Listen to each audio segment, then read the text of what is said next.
하겠습니다. 안녕하세요. 네, 반갑습니다. 자, 오늘 날씨가 상당히 덥죠?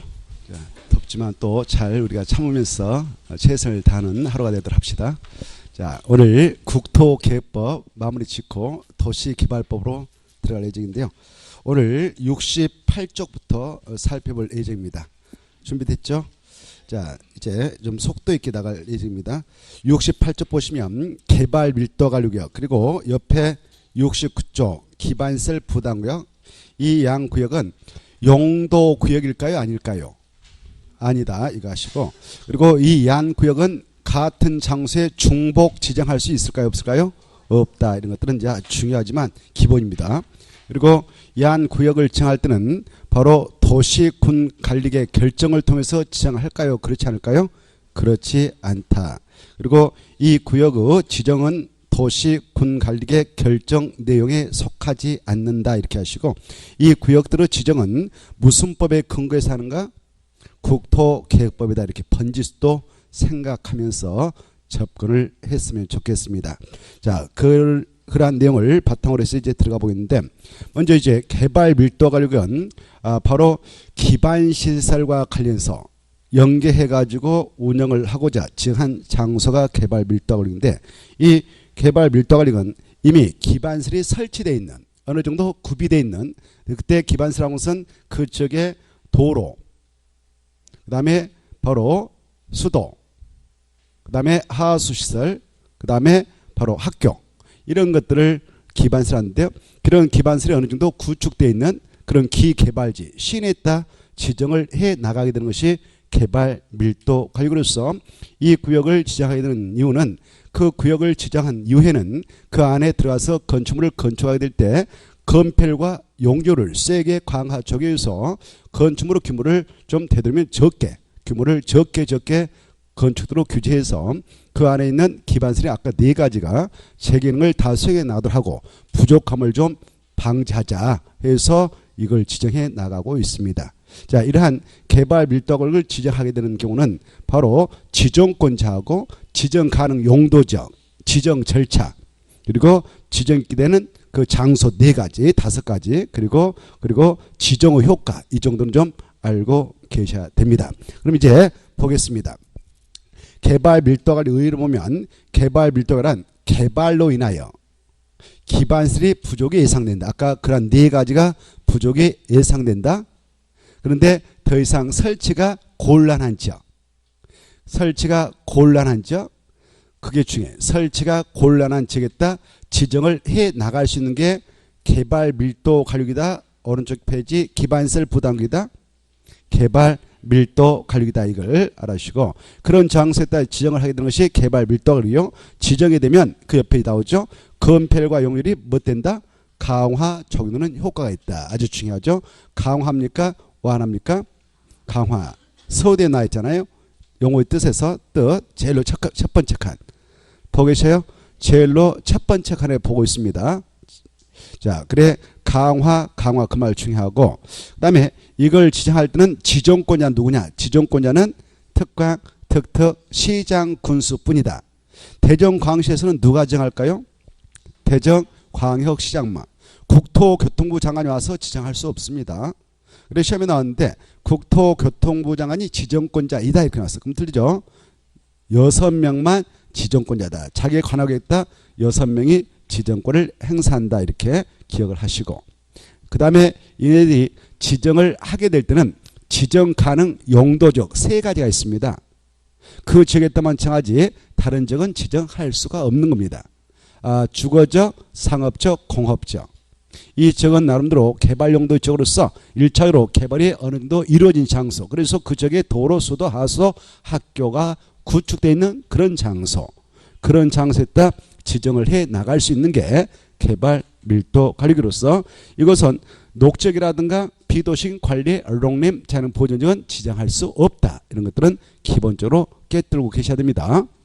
그 다음에 이제 지정할 때 절차, 하나의 절차만 꼭 걸치면 되는데 뭐냐? 심의. 보고 계셔요? 심의. 그래 어떤 심의를 거쳐야 될까요? 국토교통부 장관이 지정을 하지 않기 때문에 국토교통부에 있는 중앙도시의 시민은 걸치는 게 아니고 이네들이 몸담고 있는 청에 바로 지방도시를 설치해서 운영하고 있기 때문에 지방도시의 시민을 꼭 걸쳐야 된다 이렇게 알았어요. 지방 시민 필수적이다 이렇게 중앙이 아니다 이렇게 됐죠.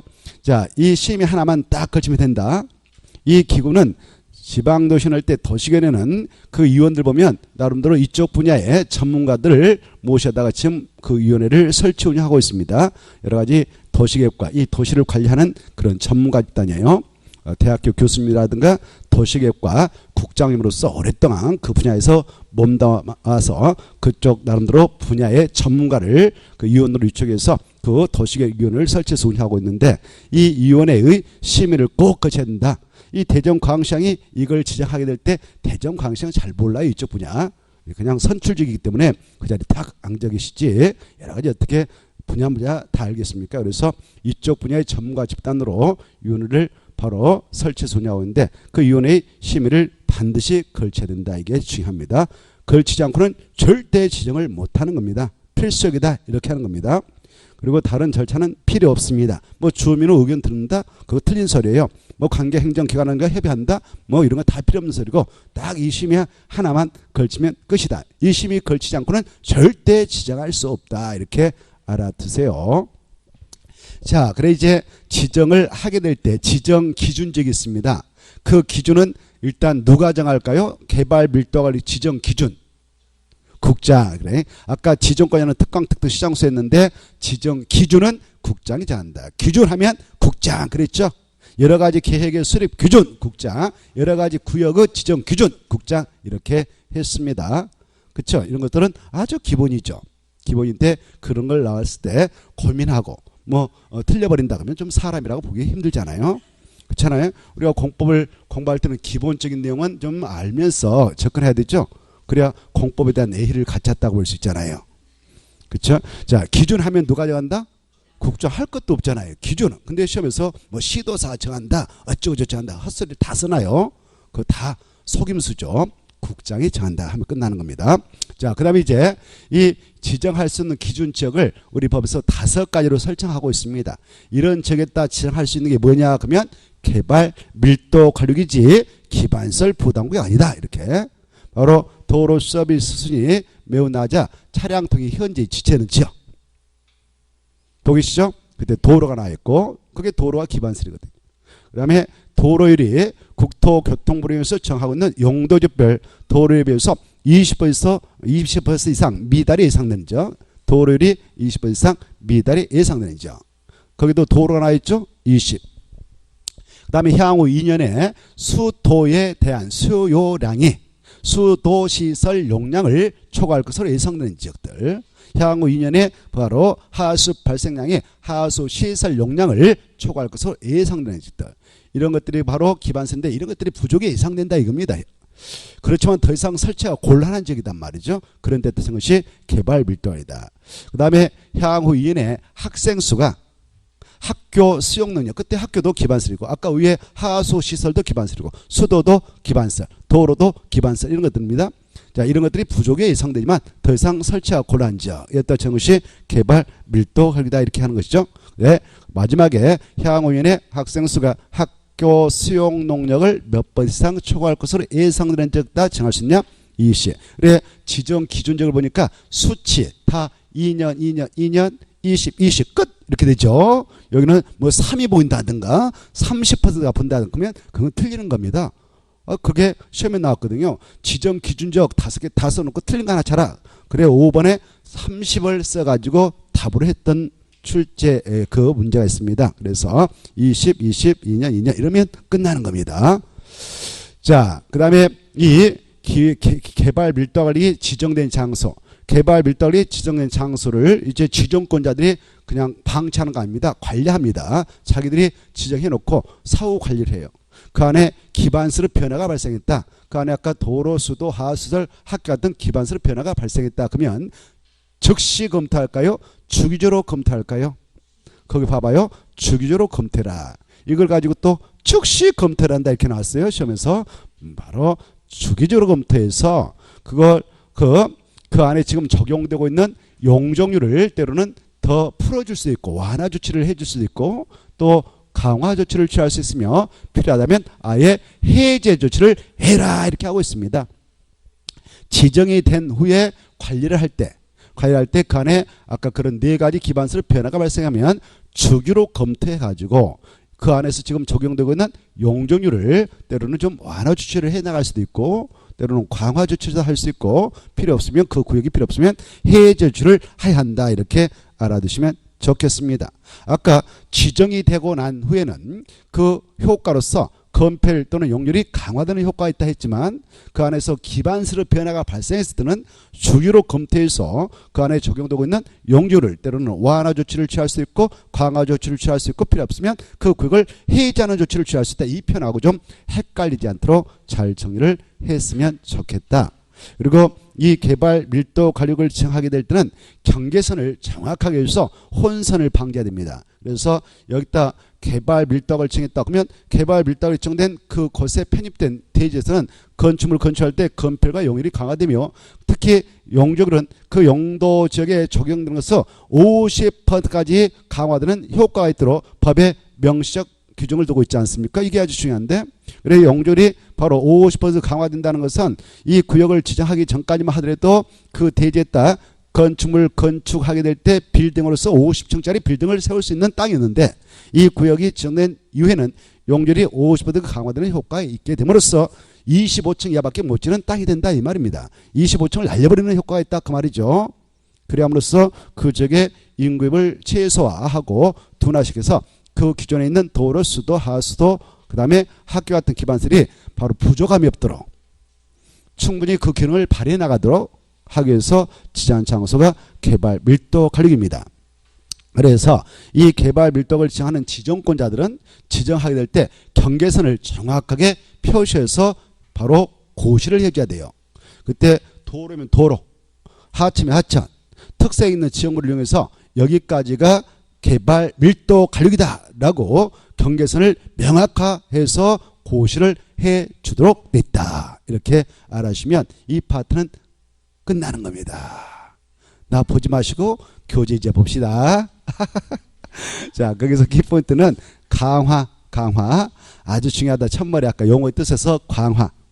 그 다음에 이렇게 지정고시하면 용적률하고 건폐율 중 무엇은 50%까지 강화되는 효과가 있도록 법에 명시적 규정을 두고 있는가? 용적률이다 이렇게.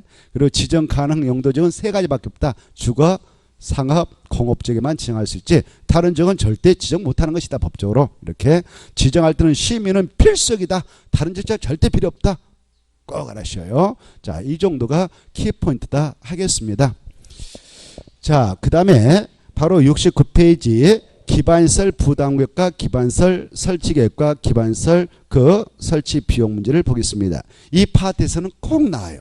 왼쪽에 있는 그 페이지에서 나올까 말까 뭐 이건 장난 못합니다. 나올 가능성도 희박하고요. 그래 왜냐하면 왼쪽의 개발 밀도국은 대한민국의 어느 곳에도 한 곳도 지정된 곳이 없거든요. 그래 그냥 법에만 살아있는 거예요. 그 개발 밀도 관리라고 하는 그 규정을 2002년도 국토개법을 개정하면서 법에 도입했습니다. 근데 지금까지 대한민국 국토에 지정된 곳 한 건도 없어요. 한 곳도 없어. 지정권자 보니까 다 선출직이잖아요. 선출직 서울특별시장 박원순이죠. 여기 대전광시장도 선출직일 거란 말이에요. 알죠? 여러분이 다 선출하신 그 광역시장 아닙니까? 그분이 여러분 땅에다 광역 그 시장으로서 개발 밀도를 딱 정해놨다 그러면 기분 좋아할 사람 있어 없어요? 와 이게 원래 50짜리 빌딩을 지을 수 있는 땅인데 50억 주고 딱 땅을 사놨는데 덜프닥 지어놨다. 기분 더럽게 나쁠 거 아니에요. 25층만 줘라 해가지고 땅값 엄청 떨어지게 만들어버렸다. 절반 나라게 만들어버렸다. 그러면 기분 더럽게 나쁠 거 아니에요. 그러면 대전광시장이 그렇게 기분 나쁜 일 하겠어 안 하겠어? 그렇죠? 표가 얼마나 소중한데 다음에 재선 나오고자 할 때는 한 표 한 표가 얼마나 소중한데 자기한테는. 그래서 그렇게 표를 날리는 행위를 절대 하지 않습니다. 그래서 그 지자체장들은 자기 관할하겠다 이 구역을 지정할 수 있는 권한이 있지만 지정하고 있는 광역시장도 한 명도 없고 특별시장도 없고 아무튼 그 6명 자기 관할하겠다 한 명도 지정을 하지 않고 있다 이렇게 하는 거예요. 알겠죠? 통계 자료 보면 하나도 없습니다. 그래서 법 조문에만 있고 현실적으로는 지정되어 있지 않기 때문에 크게 중요하다고 볼 수는 없지만 이 출제원들은 그런 걸 전혀 생각하지 않습니다. 그냥 출제 수당 받고 법조문 받아가지고 막 써버리는 겁니다. 써버리는 거죠. 법조문에 살아있으니까 막 써버리는 거예요. 그래서 우리는 그래서 대비를 하는 겁니다. 자, 그 다음에 이제 오른쪽에 기반설 부담 구역을 보는데 이건 꼭 출제가 된다. 이렇게 하십시오. 그건 꼭 출제가 되니까 이쪽 파트는 집중 공략을 하셔야 되겠다. 기반설 부담구역도 기반설과 연계시켜서 작동을 하도록 하는 기반설 연동제로서 이것은 이제 개발 밀도가 다른 장소에다 지정하죠. 아까 개발 밀도 관리기 1차로 어느 정도 개발이 이루어져 가지고 그 지역에 필요한 도로, 수도, 하수 시설, 학교 같은 기반설이 구축되어 있는 지역에다 바로 지정해서 그것들의 기능을 잘 발휘해 나가도록 사후 관리하고자 그래서 지상식 개발 밀도인데 이 기반설 부담구역 반대로 시외곽지대 아직 개발되지 않은 논발, 허허발판에다가 지정을 해 나가고 있습니다. 그 허허발판은 기반설이 구축이 되어 있다, 아직 구축되어 있지 않다, 구축이 되어 있지 않지만 갑작스럽게 그 지역에 기반설로 설치를 해줘야 할 필요성이 발생했다. 많은 사람들이 인구 유입이 예상돼서 빨리 계획적으로 이 시면 시에서 군이면 군에서 기반설을 체계로 쫙 갈아줄 필요성이 발생한 적이 있다. 그런 장소를 포착해서 지정을 해 나가도록 되어 있는 것이 기반설 부담구로서 이 구역을 지정하게 되면 그 장소에 어떠한 기반설을 설치해 나가도록 하기 위해서 이걸 지정하느냐. 도로, 그 다음에 공원, 녹지, 수도, 하수시설, 초, 중, 고, 그 다음에 폐기물 저설, 대학교는 아니고 이게 중요하거든요. 이런 대학을 제한 조금 전에 언급했던 그런 기반설 설치가 시급하게 필요한 장소, 이런 장소를 포착해서 지정을 해야 되는 것이 기반설 부담구역이다. 이게 중요해요. 그래 기반설 부담구역은 기반설 설치가 필요한 지역에 따라 정한다. 이게 중요해요. 필요한 지역. 그래 그리고 이 기반설 부담구역은 개발 밀도구역 내에 따른 절대 정할 수 없고 외후 지역 아까 개발 밀도구역이 주로 시내 기개발지에다 지정을 하게 된다면 이 개발 밀도구역이 지정된 장소에 따른 절대 기반설 부담을 정할 수 없고 개발 밀도구역 외후 지역에다만 지정을 해 나가도록 되어 있기 때문에 양 구역은 절대 같은 장소에 중복 지정할 수 없다. 이렇게 표현한 겁니다. 중요합니다. 그래 기반설 부담구역이란 개발 밀도구역 외후 지역으로서 개발로 인하여 바로 기반설 설치가 필요한 지역 그 말 중에 그때 어떠한 기반설 설치가 필요한 지역이다 정하냐. 조금 전에 언급했던 그 시설들 있죠. 그게 엄청 중요해요. 다시 한번 생각해 볼까요? 뭐요? 도로, 그 다음에 공원, 그 다음에 녹지, 그 다음에 수도, 그 다음에 하수도, 그 다음에 초, 중, 고라고 하는 학교. 그때 무엇은 절대 거기에 설치가 필요해서 정한 아니냐? 대학. 이게 키포인트입니다. 2번 나왔습니다. 대학을 제한 학교 이러면 끝나겠죠. 그 다음에 폐기물 채설. 이러한 기반설 설치가 필요한 지역에 있다. 지정을 해 나가고 있는 게 기반설 부담구역이다. 이렇게 하십시오. 이런 기반설 부담구역은 바로 그런 기반설 설치가 필요한 지역이 있다. 그럴 때는 반드시 지정해서 계획 수립해서 기반설을 쫙 깔아주라. 이렇게 하고 있습니다. 그래서 기반설 부담구역은 의무적 지정 대상지역을 법에서 두고 있다.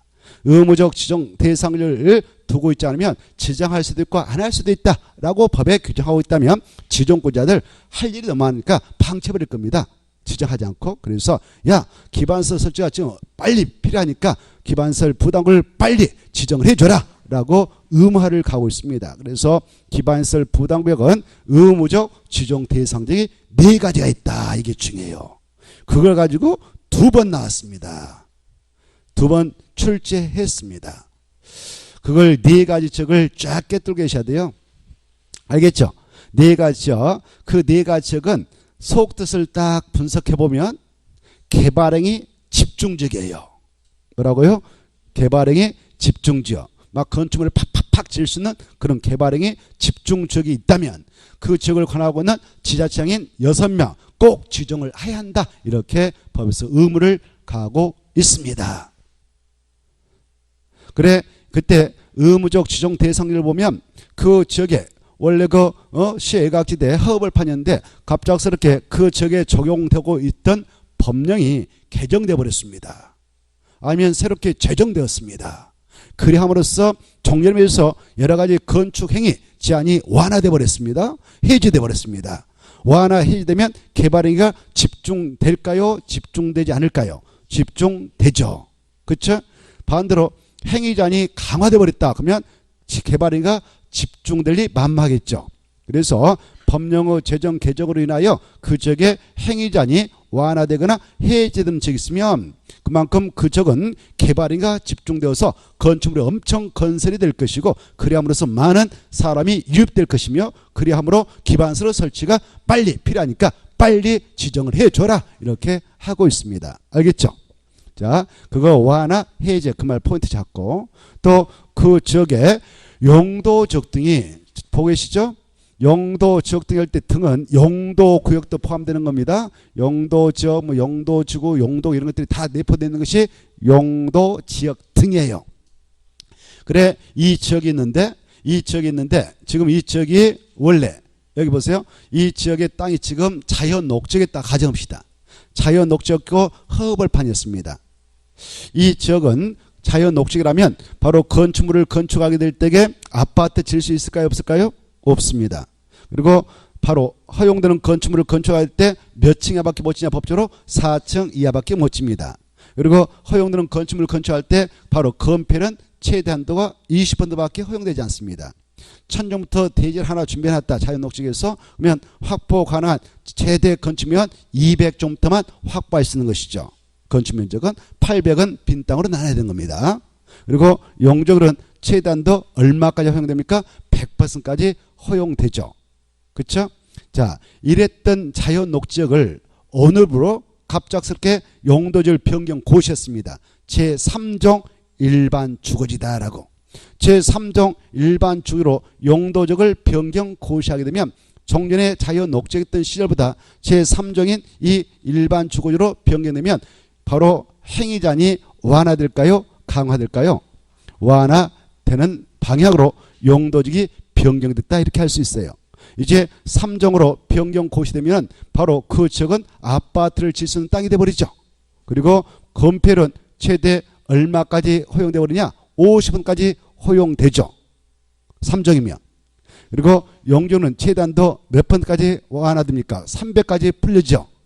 아까 100에서 300까지 풀려본 거 아니에요? 이렇게 대포 행위 제한이 완화되는 3종이 되어버렸다. 제3종 일반 주거지가 됐다. 그러면 개발행위가 집중되겠습니까? 집중되지 않겠습니까? 집중되죠. 아파트 건설에 있어서 막 땅 사가지고 아파트 퍽퍽퍽 칠 거 아닙니까? 사람이 많이 몰려들 거 아닙니까? 그때 그 지역을 바로 계획적으로 기반시설을 깔아주는 게 낫겠죠. 그래서 그런 지역이 있다면 바로 기반시설 부담금을 증해라 이렇게 하고 있습니다.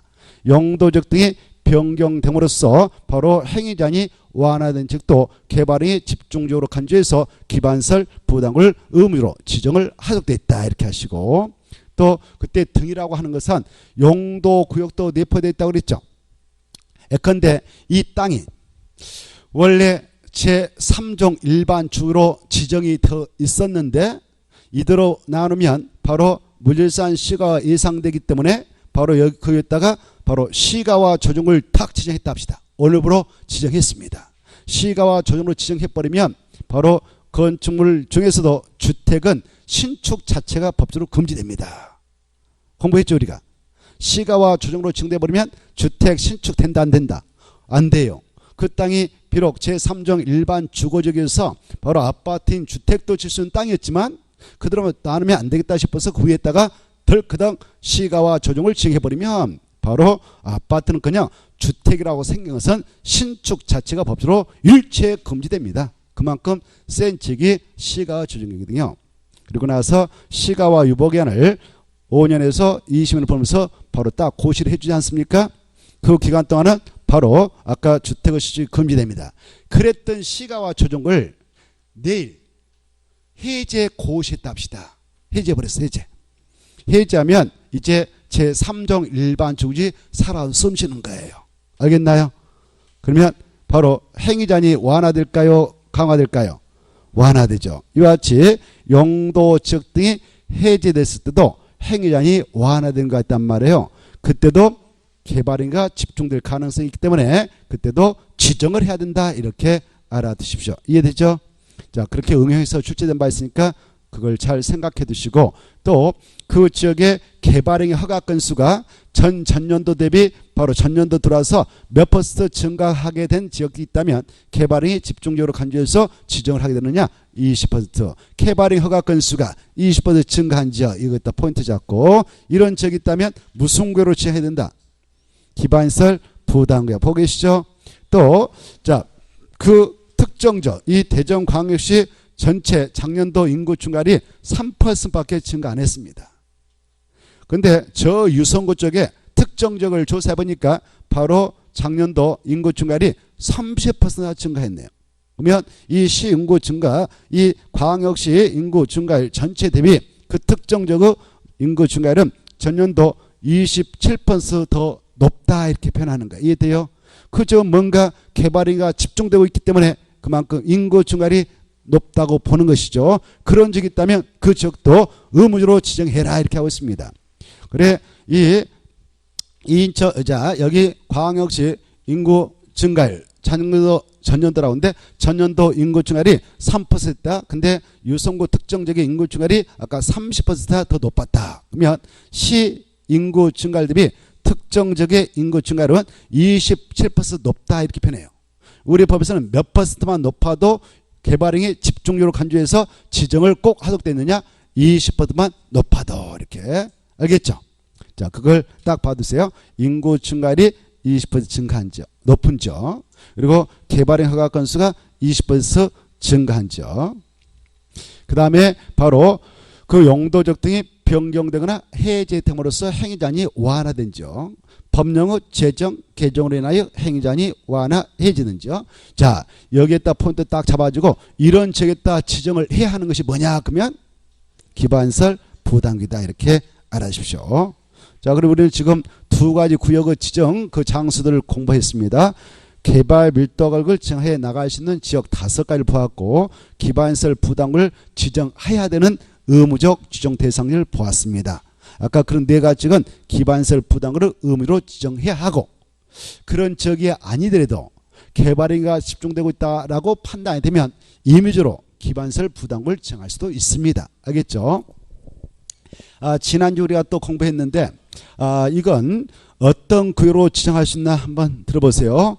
자, 도시 무질서 확산을 방지하고 도시 주변의 자연환경을 보존하며 도시민에게 건전한 생활환경 확보를 제공하기 위해서 도시개발을 제한할 필요가 있다든가, 국방부 장관의 요청에 따라 보안상 도시개발을 제한할 필요가 있는 곳에다 지정할 수 있는 구역은 무슨 구역일까요? 오, 좋습니다. 개발 제한구역이다. 시가와 조정구역이 아니다 라고 하시고 좋습니다. 그 다음에 이것은 자, 도시역과 그 주변 지역의 무질서한 시가를 방지하고 계획적 단계적인 개발을 도모하고자 5년 이상 20년을 보면서 시가화를 유보해 나갈 필요가 있는 지역에 있다. 지정할 수 있는 게 뭡니까? 오, 대단하십니다. 시가화 조정구역이다. 그 다음에 자, 이 도시및 주거환경정비법상 바로 노후 불량층 밀집해 있는 지역으로서 그 주거지라든가 공업지역을 시급하게 정비할 필요가 있다든가, 세개 이상의 노선이 교차하는 대중교통 결제로부터 1km 이내 지역을 시급하게 정비할 필요가 있는 장소에다 지정을 할 수 있는 게 뭡니까? 라고 출제가 되면 무엇으로 답이 될까요? 입지, 규제, 최소 구역, 이렇게 지정 가능 지역들, 이런 것들 좀 짝짓해서 공부를 해 두셔야 되겠습니다. 자, 그 다음에 이제 69페이지 보면은 이 기반시설 부담구역은 조금 전에 지정을 해야 할 장소를 공부했죠. 이것을 지정하게 될 때 지정권자, 그리고 지정 절차, 그리고 지정 후의 후속적 조치, 이런 것들 이제 연결해서 알아주시면 되겠는데, 지정권자 누굽니까? 특강, 특특, 시장수.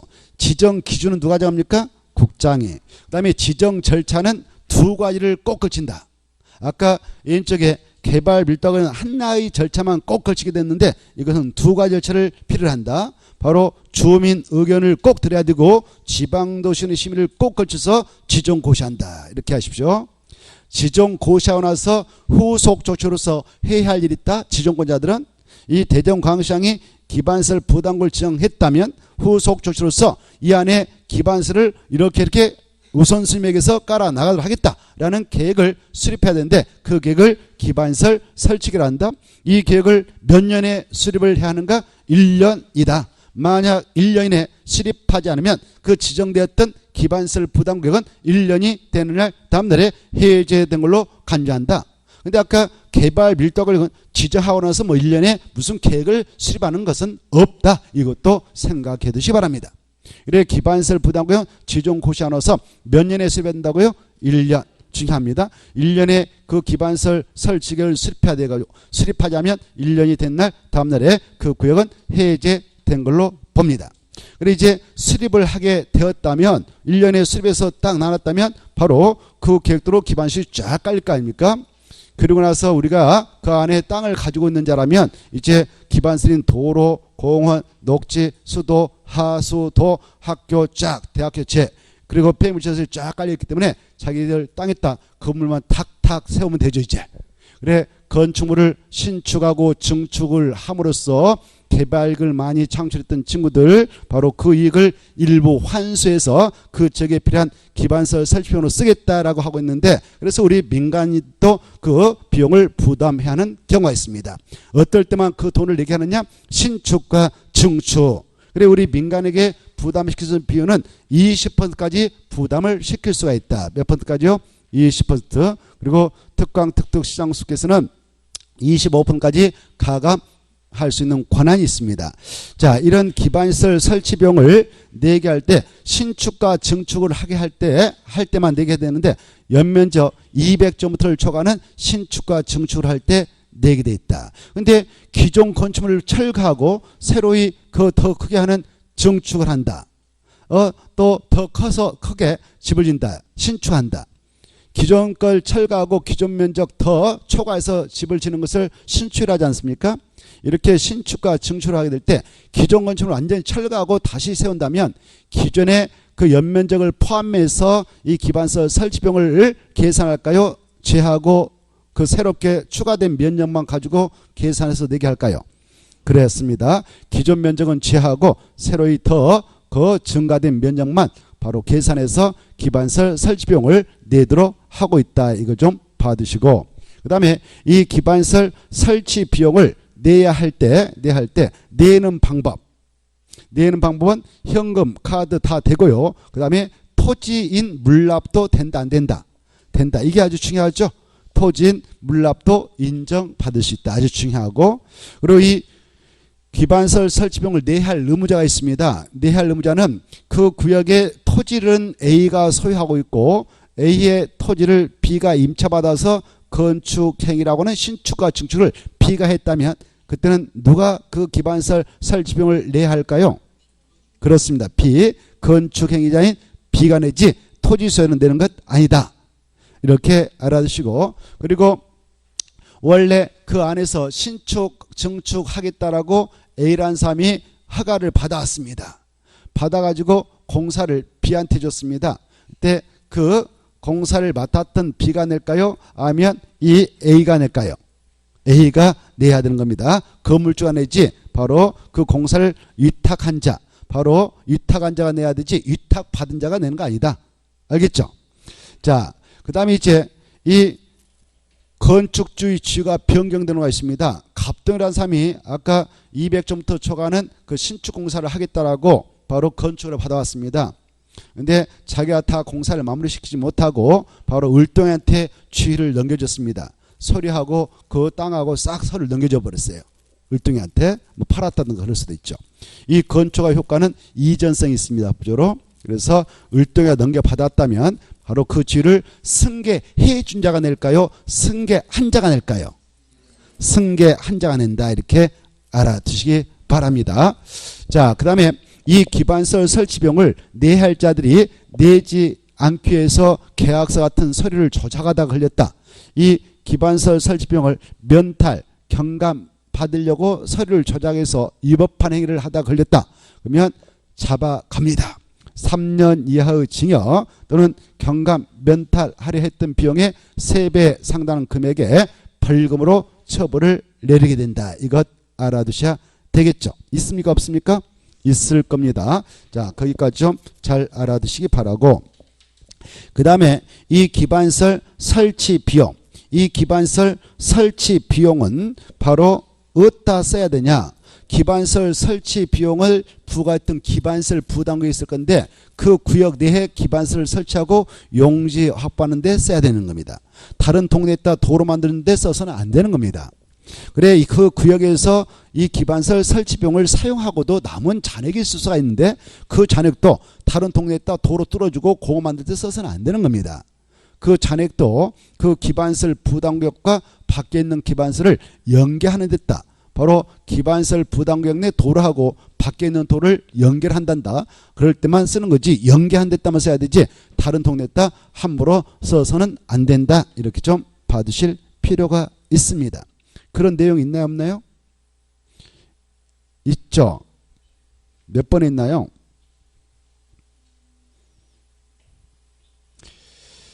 자, 아무튼 찾아서 보시면 될 것 같고, 자, 그 다음에 거기 저기 하나 또 체크할 게 있습니다. 바로 쭉 내려가다 보면 6, 8번 8번 찾았나요? 8번 보시면은 기반설 부담구에서 기반설 설치 비용의 부과 대상 건축물이 아닌가 이렇게 돼 있죠. 아까 뭐 할 때 이 기반설 설치 비용을 내게 했습니까? 신축 중축이. 그럴 때 우리 일반 사인들이 신축 중축할 때 내는 거지, 국가가 지자체가 무슨 청사를 신축한다 그럴 때 내는 거 아니다 그 말이에요. 이해돼요? 그네들은 이미 공적 자금 가지고 그 안에 기반설 설치 비용 약 80% 냈습니다. 그래서 국가 지자체는 바로 부과 대상이다 아니다? 아니다. 누가 건축할 때 낸다고요? 신축 중축할 때 우리 일반 민간인들. 국가 지자체는 여기서 돈 내는 거 아니다. 기반설 설치 비용을. 그리고 쭉 또 국가 지자체에 우리가 기부 체납하는 건축물이 있거든. 우리가 뭐 그 기반설 부담구역 안에 들어가서 어린이집을 하나 져가지고 시에다 기부 체납한다. 그럴 때 낸다 안 낸다? 안 낸다 그 말이에요. 자, 그 다음에 3번 산업 집적 활성화 및 공장 설비하는 법률에 따른 공장을 세울 때도 비록 그게 신축 중축이라도 이 돈은 낼 필요 없다. 그 다음에 4번은 참고로 읽어보시고 5번 하나 볼까요? 5번 건축법상 주택법상 리모델링을 하는 건축물도 낸다 안 낸다. 리모델링의 뜻이 뭐냐면은 밑에다 써봐요. 리모델링 하면은 리증대 써봐. 리증대 뭐라고요?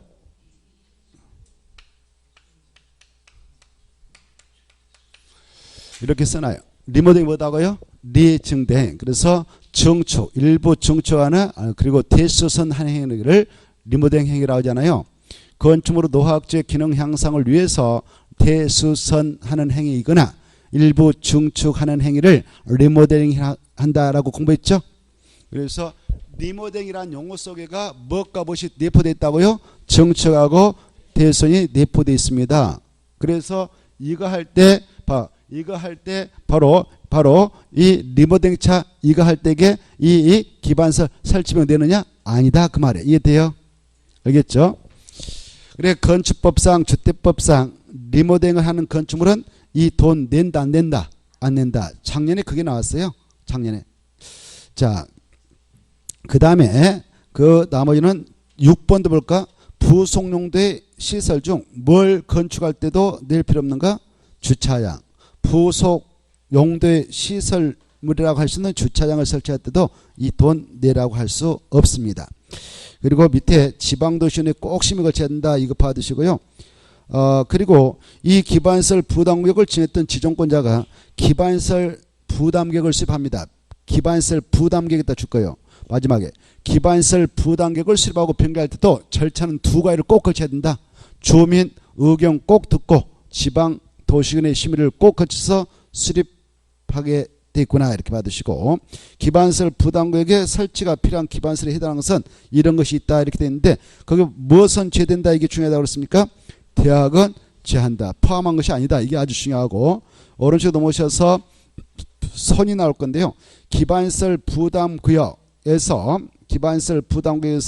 기반시설 설치 비용의 산정에 사용되는 건축물별 기반시설 유발 개수가 가장 높은 것부터 나열하면 다음과 같다. 기반시설 유발 개수가 2번 출제된 바 있는데 이건 그냥 포기하면 낫지 않겠나 이런 생각도 해봅니다만은 뭐 100점을 맞고 싶으면 한번 외워보도록 하고요. 알겠죠? 2번 나왔긴 했습니다. 2번. 이게 나와도 맞힐 수 있을란가 모르겠어요. 너무 많아가지고. 그래서 참고만 하시고 2번 나왔다 이렇게 써놔요. 2번 나왔구나. 근데 나올 때마다 40문항 중 틀려주라라는 취지로 냈던 걸로 추정됩니다. 출전이. 알겠죠? 넘어가셔서 72페이지 시범도시 지정과 청문 대상에 나와 있죠. 자, 여기서 알아둘 것은 시범도시 지정은 무슨 법에 근거해서 하는가? 국토개법상 내용이다. 그따 써놨죠. 도시개발법에 의해서 하는 게 아니라 무슨 법에 근거해서 하는가? 국토개법. 2번 나왔습니다. 어떻게 나왔냐면은 국토의 계획 및 법령에 의하여 이루어지는 것이 아닌 것은 1. 시범도시 지정 2. 개발 밀도의 지정 3. 광역 개권의 지정 4. 그 도시군 기본계획 수립 그 다음에 5. 특이과일지구 지정 이런 식으로 나와요. 몇 번일 것 같아요? 오, 대단하셨어요. 맞아요. 5번. 5번은 바로 국토개법령에 의하여 이루어지는 게 아니고 무슨 법에 근거하여 이루어지는가요? 주택법. 그렇습니다. 이런 식으로 2번 출제됐어요. 2번. 자, 그래 시범도시 지정은 바로 국토개법령에 근거해서 이루어진다. 이 정도 보시고 국토개법령에 규정되어 있다. 그 말이죠. 그리고 누가 하는가? 국토교통부 장관이 지정한다. 이런 시범도시가 지정이 되면 그 지정된 장소를 관할하고 있는 지자체장, 시장구수 구청장이 바로 시범도시 사업계획을 수립해야 됩니다. 시범도시 사업계획을 수립하게 될 때는 절차상 주민 의견 청취를 꼭 해야 된다. 이 정도만 보세요. 시범도시 사업계획을 수립할 때는 주민 의견을 꼭 들어야 된다. 이 정도만. 됐나요? 그 정도만 딱 받으시고 나머지는 참고를 읽어보셔도 돼요. 2번 청문 대상이 나올 거요. 찾았나요? 청문 대상은 나올 가능성이 높다. 받으십시오. 자, 이 국장시도사 시장구수 구청장이 다음 처분을 하려면 청문을 해야 된다 이렇게 되어 있죠. 다음 후 처분 그다 딱 줄 것이고 3가지. 다음 처분은 몇 가지를 말한다고요? 3가지. 3가지를 딱 암기해버려야 됩니다만은 다음 처분에 따라 다시 한번 취소 이렇게 크게 써놓고 취소 처분이거나 전국적으로 취소 처분이거나 공통점은 그래 다음에 취소 처분을 하려면 꼭 청문을 쉬어야 되는데 이때 취소란 말이 없으면 절대 청문 대상 아니다. 이것부터 딱 생각하셔요. 박스 안에 취소 3가지 동그라미 쳐놓고 일단 청문 대상이 달라면 취소가 첫째 보일 거. 근데 이 취소가 다 들어버렸다. 그러면 이제 더 하가 동그라미 치고 인가 동그라미 치고 시행자 지정 동그라미 쳐서 3가지를 압축해서 기억해놔야 문제 나오면 풀 수가 있다. 하가 인가 시행자 지정 이렇게 3가지. 그래 개발행 하가 우리한테 내줬는데 그 개발행 하를 취소하려고 한다. 그때는 바로 반드시 청문을 실시해야 되고 도시 군계획 시설 사업 시행자가 실시 인가 받아서 지금 사업 시행권을 독자적으로 지금 부여받아가지고 사업을 하고 있는데 그걸 취소한다.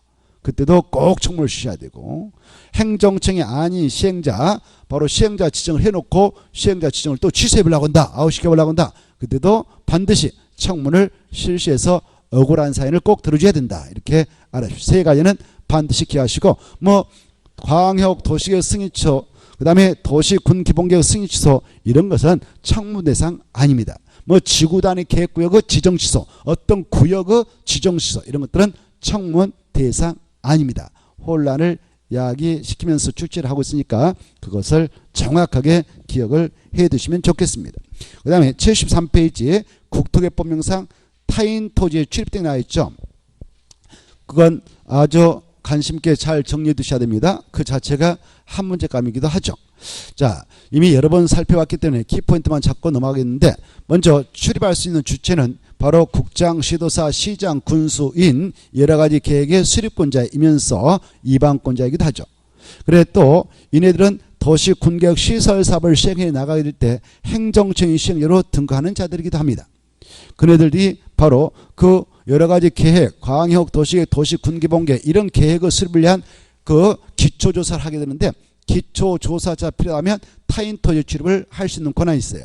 또 도시군객시설사업으로 하게 되어 있는 도시군객시설 부지에 아직 그 부지에 편입된 땅 주인한테 보호상처를 하지 않는 상태에 있는 상태에서 타인 토지 출입을 해서 조사 측량에 들어가려고 한다. 그럴 때도 타인 토지 출입을 허용받습니다. 이렇게 출입할 수 있는 주체가 국장, 시도사, 시장, 군수가 있고요.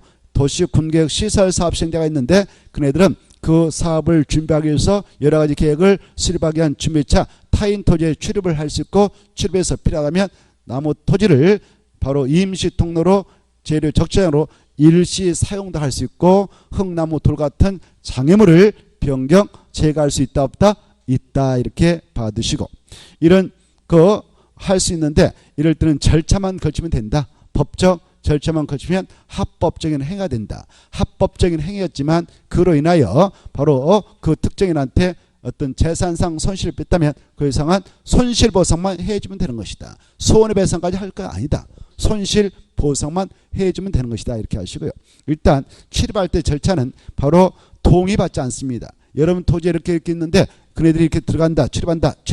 그럴 때는 사전 동의 받는다, 안 받는다? 안 받습니다. 동의 받지 않고 출입 목적 일시 장소만 그 토지 소유자, 점유자, 관리자한테 7일 전에 통지만 하면 된다. 이게 중요해요. 며칠 전에요? 7일 전에 통지만 하면 되는 겁니다. 통지하고 이제 들어갈 때에는 내가 들어올 수 있는 권한권자다라고 그 중평가 뭐 이런 것을 보여줘야 되지 않겠습니까? 그렇죠? 이때 보여줄 때게요. 바로 누구한테 보여줄까요? 그 지역의 광역시장 여기가 여기 땅에 들어가려고 하는데 여러분 땅에 들어가는데 대전광역시한테 보여주고 토지소유한테 안 보여주고 들어갈 수 있을까요? 아니죠. 관계인한테 보여줘야 되는 거예요. 누구한테 보여준다고요? 관계인들한테 이렇게. 알겠죠? 시험에 나왔는데 뭐 특광특특시장소한테 내 보이고 이렇게 들어가면 된다 이렇게 나왔는데 틀리는 거죠. 누구한테 내 보이고 들어간다고요? 관계인한테. 관계인이 그 토지소유자 뭐 점유자 관리인입니다. 이네한테 내 보이고 들어가야 돼요. 그때 출입할 수 있는 자들 보면 국장, 시도사, 시장수는 공무원 춘표가 있으니까 이렇게 보이면서 들어가면 되는데 문제는 도시군계획 시설사업 시행자 중 행정청의 아닌 시행자도 있거든. 민간 시행자. 그네들이 사업을 하도록 되어 있는 그 공원 조성 예정자가 있다. 거기에 나무타주에 들어갈 때는 미리 바로 그 지역을 관하고 있는 특강특특시장수인 지자체장한테 가서 출입허가증을 받아야 돼요. 뭘 받아야 된다고요? 출입허가증을 받아서 출입허가증을 내보이면서 들어가야 된다. 이렇게 하십시오. 알겠죠? 그래 출입허가증을 받아서 내보면서 들어가는데 바로 이 친구들이 출입허가증을 안 받고 들어가 버렸다. 이건 불법입니다. 불법인데 그럴 때는 그네들 징역 보낼까요? 징역 갈 일 없을까요? 징역 갈 일은 없다. 벌금 나갈 일도 없다. 이 벌금이라든가 징역 같은 것은요. 우리 형법상 형법 41조에 형의 종류로 규정되어 있습니다. 그래서 형을 선고받으면 그런 형을 선고받으면 전과의 기록은 남아요. 근데 과태료는 전과 기록에 남지 않습니다. 여러분이 검찰청에 가서 조사받고 뭐 법원에 가서 벌금 선고받았다, 뭐 징역 선고받았다면 전과 기록이 평생 남아 있습니다. 알겠나요? 혹시 갔다 오신 분 있어요? 뭐 살다 보면 그런 거 한 번쯤 해볼 수도 있잖아요. 뭐 나라를 위해서 민족을 위해서 투쟁하다가 전 국민을 위해서 하다가 한 번씩 갈 수도 있잖아요. 자기가 희생당하고 가족들 핍박당하면서 갈 수도 있지 않습니까? 자, 그래 아무튼 징역 갔다 오고 벌금 받으면 전과 기록 다 남습니다만은 과태료는 전과 기록에 남지 않습니다. 그래 아까 그런 경우는 과태료만 부과되지 징역 벌금 절대 안 나간다. 근데 시험에 1년 이하 징역 또는 바로 1천만 원에 범죄한다 이렇게 나왔어요. 그럼 틀리고 1천만 원의 과태료가 부과된다. 꼭 알아주세요. 거기서 다 써놨습니다. 보고 계시죠? 얼마다고요? 1천만 원에 뭐요? 과태료. 그 다음에 이제 그네들이 그렇게 출입을 할 수 있습니다만은 출입할 때 일출 전 일몰에 출입을 하려고 합니다. 낮에 조사를 들어갔는데 낮에 가봤더니 문이 잠겼어요. 왜 문이 잠겼냐? 거기 살고 계신 분이 농사일을 밭으로 가가지고 잘 안 들어오셔요. 할머니 할아버지가 사신데 밤만 되면 들어오신다고 그래요. 그래서 그 담장으로 둘러싸인 집, 택지 이런데 택지라든가 담장 울타리로 둘러싸인 토지에 바로 해가 진 후에 들어가려고 한다. 일몰후에 그분이 꼭 밤에만 들어오신다는 겁니다. 그래서 그렇게 일몰후에 그런 택지, 울타리, 담장으로 둘러싸인 토지에 출입할 때는 누구의 승낙 없이 들어가서는 안 되는가? 그렇습니다. 바로 토지 점유자. 밤에 거기에 머물고 있는 사람이면 그자가 소유자든 세입자든 불문하고 무조건 그네들을 점유를 하는 겁니다. 그게 아주 중요해.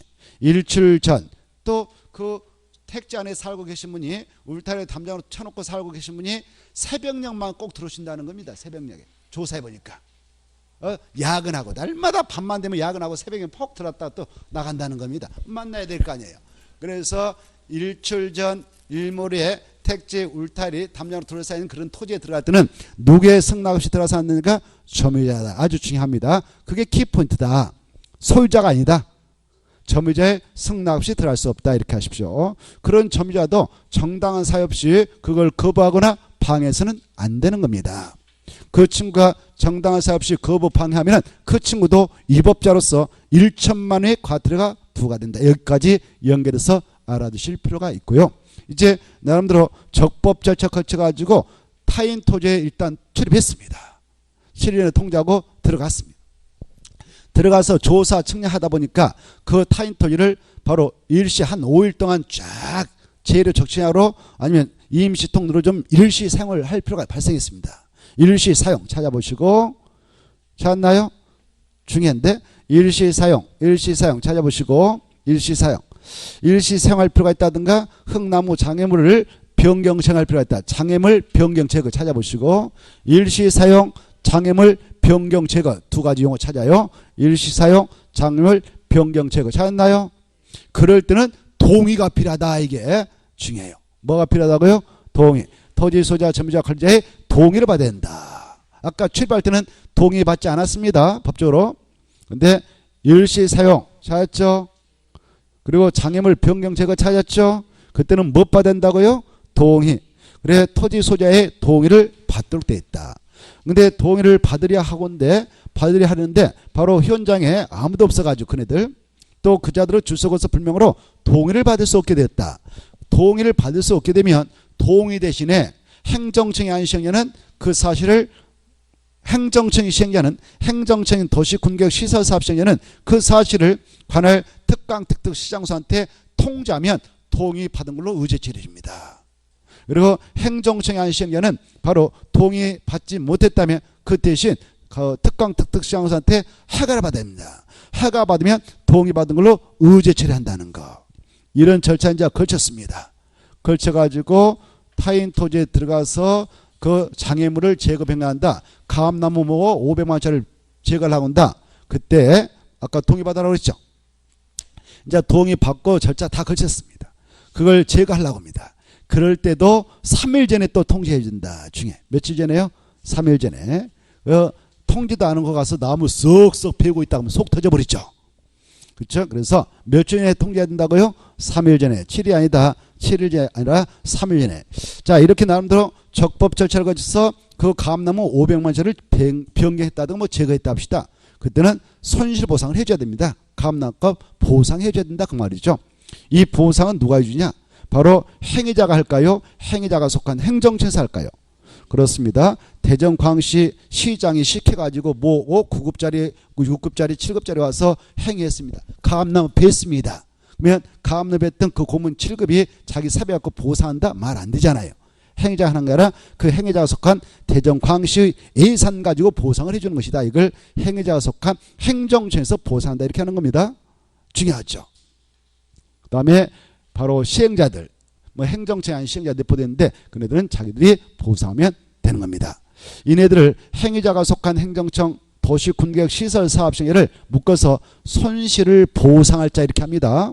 이런 손실을 보상할 자하고 손실을 받은 자가 손실보상금에 대하여 협의해서 처리합니다. 협의가 이루어지면 그 보상을 주고 끝을 보지만 협의가 이루어지지 않았을 때는 양자 모두 다 재결청인 토지청에다가 재결을 신청해서 답을 구해서 처리할 수도 있다. 여기까지 알아두시기 바라고 그 다음에 이제 74페이지 벌칙이나 있죠. 자, 이 국토교법상 벌칙은 종종 시험에 출제가 되기 때문에 종합 정리를 해놨습니다. 예, 그 다른 법에 나오는 벌칙은 잘 안 나오기 때문에 몰라도는데 여기에 있는 벌칙만은 꼭 시험 검으로서 알아두셔야 돼요. 알겠죠? 자, 국토교법상 3년 이하의 징역 또는 3천만 원의 벌금하는 것이 두 개밖에 없다. 가장 중요하다. 가장 중하다. 중하다 그 말은 무겁다 그 말이에요. 가장 중하다. 벌칙 중 가장 중하다 그 말은 가장 세게 처벌한다 그 말로 같은 말이에요. 법령으로서 알겠죠? 그래 국토의 계획 및 내란 법령상 벌칙 중 가장 중한 것은 어느 것이냐 이렇게 시험에 나오면은 3년 3천짜리가 나오면 그게 가장 중한 거예요. 이해돼요? 두 개밖에 없거든. 두 개. 바로 개발행 허가 대상인데 허가 안 받고 개발을 했던 자입니다. 또 변경허가를 받아야 할 것 변경허가 안 받고 했다. 또 거짓 부정황보로 허가를 받아야 할 것 허가 안 받고 허가를 받아가지고 개발을 했다. 이런 자는 다 위법자로서 몇 년 며칠이냐? 3년 이하의 징역 또는 3천만 원을 범죄하고요. 시가와 조정구역으로 지정된 장소에서는 허가 대상이 우리 법에 몇 가지 규정되어 있는데 허가 대상인데 허가 안 받고 그 행위를 했다. 그럴 때도 3년 3천입니다. 엄청 셉니다. 시가 조정구역도. 자, 그 다음에 아까 3년 이하의 징역 또는 그 면탈 경감 할애했던 비용의 3배 상당한 벌금으로 처벌한 것이 있었죠. 기반설 설치비용. 아까 했죠? 자, 그 다음에 이제 2년 2천짜리가 4개밖에 없어요. 2년 2천짜리가 4개고 3년 3천짜리가 2개다. 이걸 정확하게 비교해서 알아두셔야 돼요. 알죠? 자, 그래 2년 이하의 징역 또는 2천만 원 이하의 벌금이 뭐가 있느냐? 기반시설을 법적으로 설치할 때 도시군가로 결정해서 설치해야 할 것들을 도시군가로 결정하자고 설치했다 그러면 위법자예요. 또 지구단위 객구역 안에서는 지구단위 맞게 건축물 건축 용도 변경해야 하는데 지구단위 맞지 않게 그 행위를 했다. 그때도 2년 2천이고요.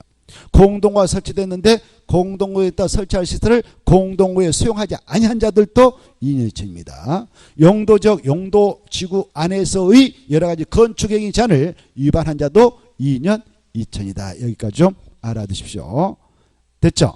그리고 옆에 1천만 원의 과태료 또 500만 원의 과태료 나왔는데 특히 500만 원의 과태료 보면 아까 재해복구 재난수습을 위한 응급조치 이것은 바로 1개월 이내에 신고를 하도록 되어 있는데 신고하자면 몇백만 원 과태료인가? 500만 원. 오른쪽 페이지 있죠?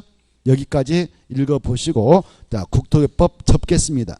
76페이지 펴놓고 잠시 쉬었다가 이어서 보도록 하죠.